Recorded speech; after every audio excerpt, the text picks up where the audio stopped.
Mnogi ljudi nikad ne izmjere tlak, nego dođu na sistematski i onda se iznenade, jao, pa ja imam povišeni tlak.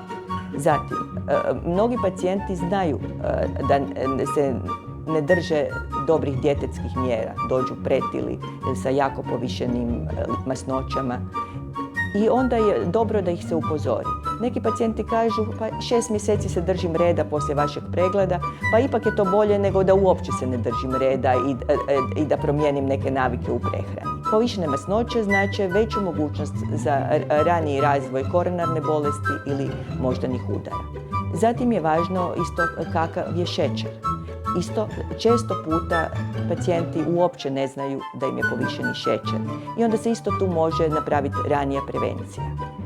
Ono što u sistematskima isto znamo i nastojimo provjeriti je kakva je mokraćna kiselina, isto kao jedan od faktora za rani razvoj ateroskleroze, odnosno koronarne bolesti ili moždanih udara.